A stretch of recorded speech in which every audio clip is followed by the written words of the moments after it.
Hey Narwhals, I'm your host Luke Narwhal, and welcome back to another weight loss video. Hope you enjoy.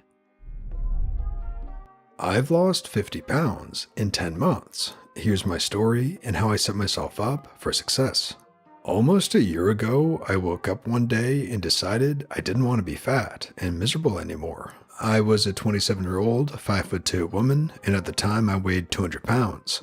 I'd gained 50 pounds a few years prior in a matter of months, after my mom was diagnosed with stage 4 pancreatic cancer when I was 7 months pregnant. I couldn't cope with all the impending life changes and turned to food for comfort. I was in the best shape of my life prior to pregnancy, so when it was all said and done, I didn't recognize the body I was in. It was the source of a lot of misery for me, as I'd remembered vividly what it was like to be fit and in shape, and I missed that more than anything. I had several non-starter attempts to get the weight off over the years, and I was determined to set myself up for success this time. In order to do this, I approached the weight loss from a goal-setting mindset.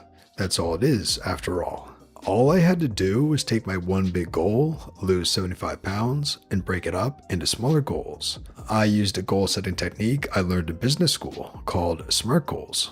A SMART goal is an acronym that gives you criteria to setting objectives. When setting a goal, try to make it specific, measurable, attainable, relevant, and time-based. So let's take the smaller goal of I want to lose 1 pound a week. It is specific in the weight lost and the time frame. It is measurable because you can step on a scale and measure it. It is an attainable goal, as a pound a week is a good and healthy rate of weight loss. It is relevant to our overall goal, and it is time-based, in that you give yourself 1 week to reach this goal. My method of weight loss was calories in, calories out, and I believe this to be one of the most foolproof methods. With that in mind, I broke up the I want to lose 1 pound a week goal into even smaller and more specific goals that will help me achieve this goal. Starting out, I decided I first wanted to build the habit of weighing and measuring and logging my food without worrying about restriction. So, for the first 2 weeks of my journey, I ate as I normally did with the simple goal of log calories. This goal doesn't quite hit the SMART criteria, but I was working up to that. A great way of building daily habits like this one is what's referred to as the X effect. I highly recommend this as a way to kickstart new habits, and I think my cards in the beginning were crucial in my overall success. Basically, all you do is take a note card, make a 7x7 grid, write down a habit, and put a big X when you do said habit and a big O when you don't. The subreddit has weekly accountability built in that helps you stay on track. It's surprisingly motivating to get as many X's on that card as you can and minimize the shameful O's. After I built the habit of weighing and tracking my food, it was time to restrict. These 2 weeks of tracking without restriction also gave me an established baseline of intake that my mind and body was used to. Therefore, I was able to ease into the restriction. Part of SMART goals is making it attainable, and I don't believe that jumping from 2200 plus calories per day down to 1200 is attainable. At the beginning of my journey, my body was used to about 2000 calories per day, so I made my new goal 1800 per day. This was harder than I thought, but the beginning is truly the hardest. I gave my body and mind a couple of weeks to adjust to this new intake amount, and once I felt comfortable, I would knock off another 100 to 200 calories. I did this until reaching my goal daily intake of 1200. I am short and at the time was sedentary, so this was an okay level for me. Once I got down to 1200, it was practically like autopilot from there, because I had built the habit and eased my mind and body into the restriction level.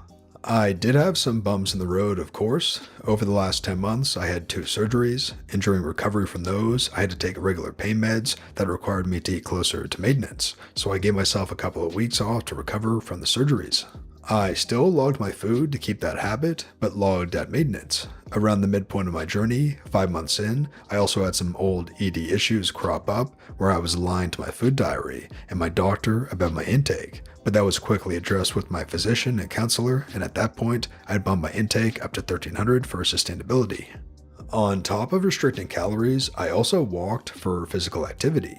I approached this in a similar way to my calories. I wore a Fitbit every day and got an idea of where my body was at. At the beginning, I was taking about 5,000 steps per day. I would then bump up that goal gradually by 500 to 1,000 steps until I hit my goal of 10,000. I used an X Effect card for this habit as well that really enabled me to stick to it. Once you build these healthier habits, your body grows used to it, and then it isn't as much of a struggle as it is in the beginning. Truly and honestly, the beginning is so hard. Your body and mind are adjusting to the new intake and output, and it takes considerable effort at first. I have another 25 pounds to lose, but I've shifted more towards body recomp in the last few weeks. I've been fully vaccinated, so decided to venture back into the gym and get personal training to learn my way around the free weights. I've also gotten back into cycling and rollerblading. I had to stop last year due to one of the surgeries. Finding physical activities that you enjoy is also critical. If you don't like walking, try something else on for size. I highly recommend walking as a starting point though, because it has a low barrier to entry and it's really hard to find justifications to not go for a walk. The biggest key is to rely on discipline, not motivation. Keep your goals smart and you'll be shedding the pounds in no time. The part where you explained about stepping down the calories was exactly what I needed to hear. I've gone from around 2,500 to 3,000 calories a day to cold turkey of 1,200. It's been a week, and today I cried because I know I can't keep going on like this, even with the weekly cheat day. I spoke to my husband about it and how I always fail because I set unreasonable goals for myself, and how I need fast, noticeable progress to feel that it's worthwhile. From tomorrow, I'm going to go up to around 1,500 to 1,600 calories per day to make it more doable, so I don't crash and burn. I'm so grateful for you sharing your story. I'm also going to try the X effect, or what it was called. It was also great to see your progress. Thank you again. Don't throw the day away. I bought a bunch of healthy food at the grocery store. Then I stopped at McDonald's and ordered 3 McChickens, a large Sprite, and large fries. I was so pissed at myself. I spent the next few hours doing a lot of negative self-talk, shaming myself for undoing yesterday's workout. Then I said, nope, I got this. I put on my running gear and jogged for 10 minutes.